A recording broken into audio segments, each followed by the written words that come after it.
friends, welcome back to Quiet Time. Are you ready for chapter 10? Okay, page 93, chapter 10, Test Distress. As Aldo swept the floor later that night, he talked and talked. Maria thinks I should take Mrs. Brisbane up on her offer. I don't know, Humph. Can you imagine me as a teacher? I mean, what could I teach those kids? What do I know? Aldo spent many an evening talking to me while we ate our dinners. Believe me, he knew a lot, but I'd never seen him act like this before. He muttered while he mopped the floor. He mumbled while he dusted. He argued with himself while he sat to eat his sandwich. Science? Math? History? Which would be best, he asked. Anything except frogs, I squeaked, and to my surprise, Og responded with a boing. I bet they've learned a lot from you, Humphrey. You've probably taught these kids more than I ever could. I was too modest to answer yes. Aldo dug down in his lunch bag and pulled out a piece of broccoli. Here's something for you, buddy. He held it up and examined it. Look, funny, it looks small to me, but to you I bet it looks like a great big tree. What it looked like was delicious. Thanks, I squeaked. Aldo leaned in closer and stared at me. I guess everything looks different to you, pal. He held up his finger. I just see a finger, but I'll bet you'll see every little line and swirl in the skin.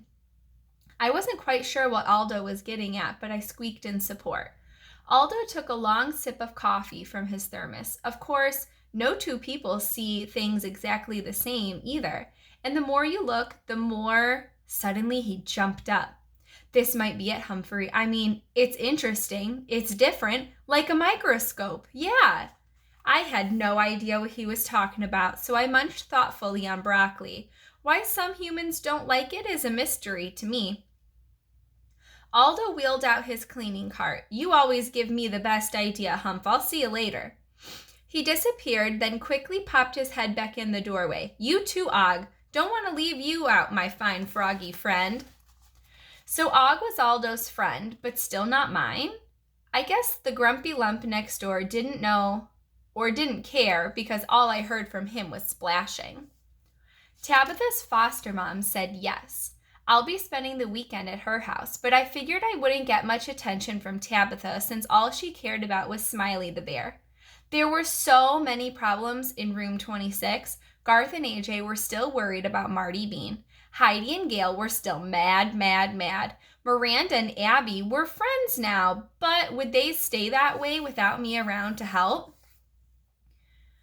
I spent so much time thinking about these problems, I forgot the other problems in room 26. Math problems. I had been dreaming, the sleeping kind and the day kind, during math for most of the week. When Mrs. Brisbane started reviewing for the big math tests coming up, I had no idea what she was talking about.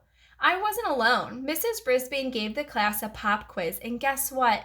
Half of us failed.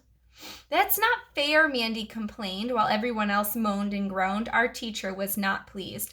All right, class, the quiz won't count toward your grade. But the rest of the school year builds on these concepts. You've got to master these problems, she explained. I've prepared a study guide for the next test, for next week. I want you to complete this over the weekend. You should have heard the moans and groans then. I'm sorry, class. This is important to me and to you, Mrs. Brisbane insisted as she handed out the papers. Put your name on your guide and bring it back completed on Monday. I flunked. How about you?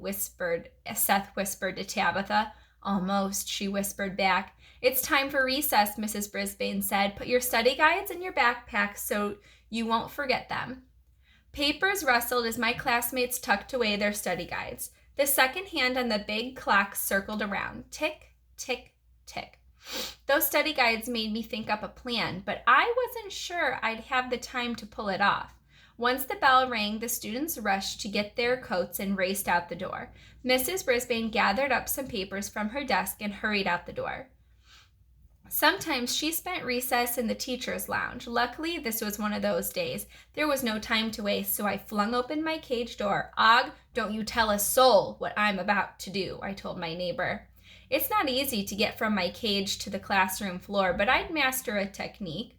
First, I slid down the smooth table leg. It was difficult, but it wasn't difficult, but it was a bit too fast for comfort.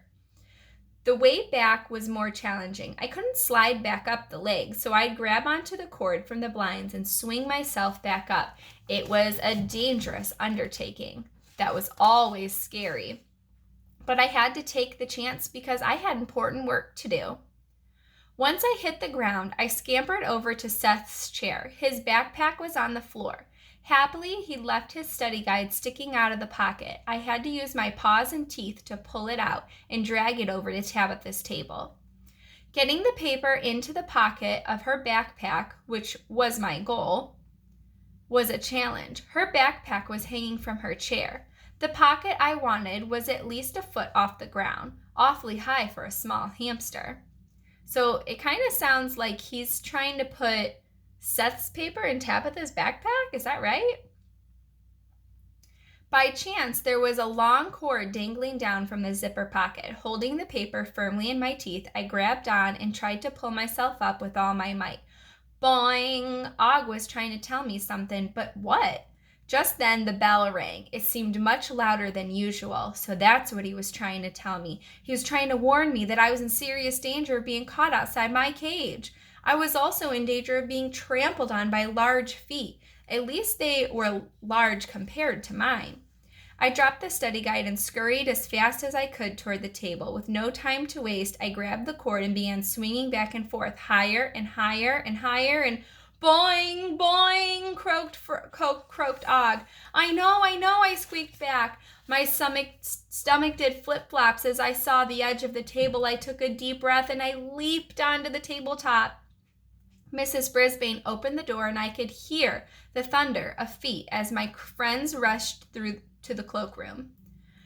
I sprinted across the table. Please don't let them see me. Please, please, please, I thought as I darted into my cage, pulled the door behind me, and collapsed on a pile of wood shavings. I held my breath, waiting to hear if I'd been caught in the act. I heard Mrs. Brisbane's footsteps approach. Why is the cord swinging like that? She wondered. That's odd. Og began splashing like I'd never heard him splash before. Boing, boing, he croaked. Calm down, Og, said Mrs. Brisbane. Why are you hungry or something? She told Art to feed him some of his beloved bugs. Og made Mrs. Brisbane switch her attention to him so she'd forget about the cord. For the first time, I was pretty sure that the frog was talking to me. This is the last page of chapter 10. Even helping me. Maybe he was friendlier than I'd figured. He'd help me get back safely, thank goodness, although my mission had failed. Once my heartbeat had returned to normal, I squeaked a big thanks to Og and looked over at Tabitha's table. Seth's study guide was still lying on the floor next to her backpack. Mrs. Brisbane talked about something called helping verbs for the rest of the afternoon. When it was almost time for the bell to ring, Mrs. Brisbane reminded the class about their math study guides. Tabitha, I believe yours is on the floor. Put it in your backpack, please. Yes, I squeaked out loud. This was too good to be true. The bell rang. Seth grabbed his backpack and headed to the cloakroom. Tabitha didn't bother to look at the paper. She just stuffed it in her backpack pocket. Hooray!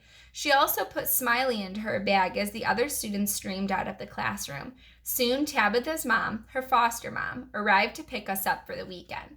When I glanced over at Og, he looked a little gloomy despite the silly grin plastered on his face. Maybe he wished he could go home with our classmates on the weekends too. Maybe Og was jealous of me. I had a bad feeling just thinking about that old greeny-eyed monster again. Suddenly, I felt sad about leaving Og alone for the weekend. That's the end of chapter 10. We'll read chapter 11 on page 100 tomorrow. Have a good rest, friends. Bye.